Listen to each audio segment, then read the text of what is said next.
Shalom saudara-saudara yang dikasihi dalam Tuhan kita Yesus Kristus.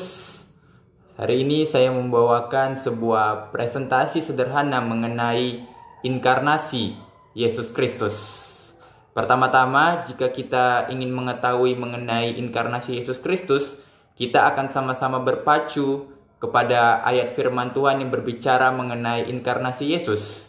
Semua dari kita mungkin sudah tahu ayat itu, ayat yang mana? Yaitu Filipi pasal 2 ayat 6 sampai dengan ayatnya yang ke-8. Saya akan bacakan untuk saudara-saudara sekalian.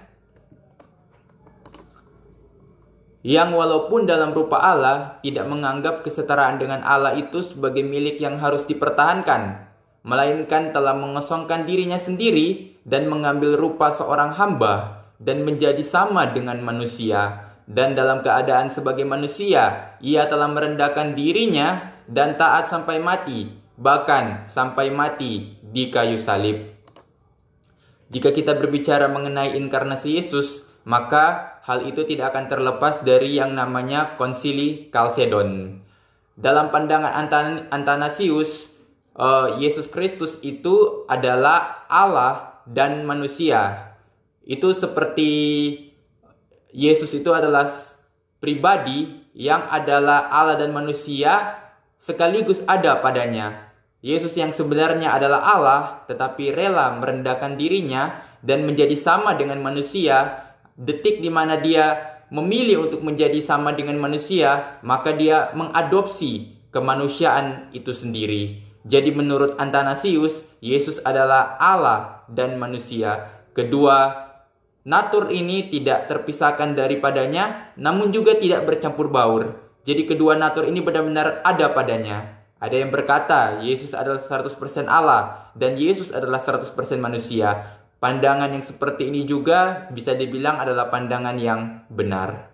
Lalu ada juga pandangan dari seorang tokoh yang bernama Arius yang berpendapat bahwa Yesus itu bukan Allah. Dia adalah yang sulung yang diciptakan, lebih tinggi dari manusia tetapi lebih rendah dari Allah. Jelas ini bertentangan dengan konsep Athanasius.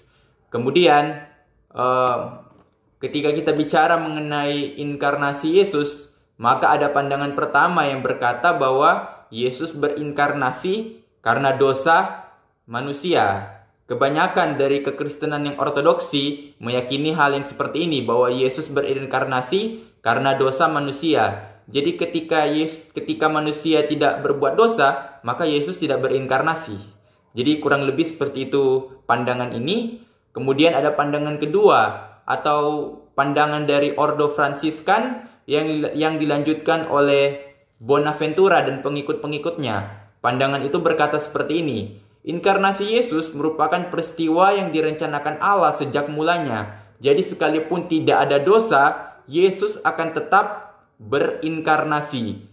Berarti bahwa sekalipun dosa tidak masuk dalam kehidupan manusia, inkarnasi Yesus adalah rencana Allah sejak mulanya. Jadi tak peduli apakah dosa akan terjadi atau tidak, Yesus tetap akan berinkarnasi. Yang menjadi pertanyaan adalah, mana yang Anda pilih? Apakah pandangan yang pertama yang berkata bahwa Yesus berinkarnasi karena dosa, atau pandangan kedua yang berkata bahwa sekalipun dosa tidak ada, Yesus tetap akan berinkarnasi? Kalau saya sendiri memilih pandangan kedua, bahwa Yesus berinkarnasi sekalipun tidak ada dosa. Pertanyaannya, mengapa saya memilih demikian? Saya mengajak untuk saudara-saudara membuka di dalam Ibrani pasal 4 ayat 15. Saya akan bacakan untuk saudara-saudara sekalian.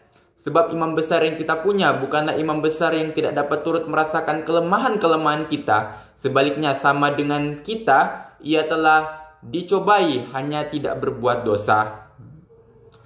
Saya percaya bahwa Allah adalah pribadi yang rindu untuk merasakan apa yang dialami oleh manusia. Allah bukan hanya ingin sekedar bicara mengenai kelemahan dari manusia, tetapi Allah juga ingin merasakan kelemahan-kelemahan kita sejak awalnya. Hal ini dibuktikan ketika kita melihat kisah daripada Kejadian 3 ayat 1-6 yang menceritakan bagaimana Hawa digoda oleh si ular, artinya bahwa sejak manusia itu diciptakan, manusia itu benar-benar tidak sempurna. Manusia bisa tergoda.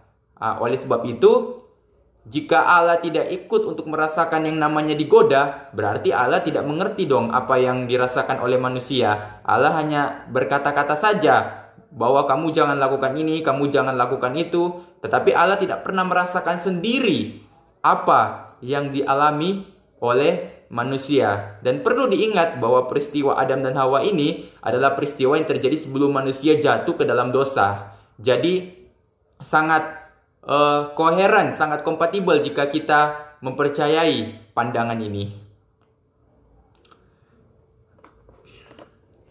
Kesimpulan saya adalah Yesus berinkarnasi menjadi manusia adalah rencana Allah sejak mulanya. Walaupun dosa tidak masuk dalam kehidupan manusia, Allah tetap akan berinkarnasi menjadi manusia. Ini membuktikan bahwa Allah turut ingin merasakan penderitaan atau pergumulan yang dirasakan oleh manusia. Berarti dengan jelas bahwa Allah yang kita punya adalah Allah yang rindu merasakan kelemahan-kelemahan kita sejak mulanya. Ia bukan hanya berkata bahwa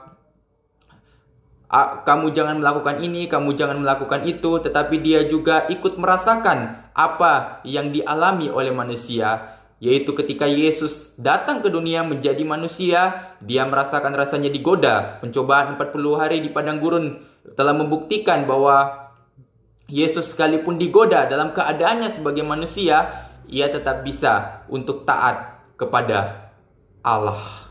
Dengan demikian, pandangan kedua lah yang menurut saya adalah pandangan yang paling tepat. Terima kasih semuanya. Tuhan Yesus memberkati.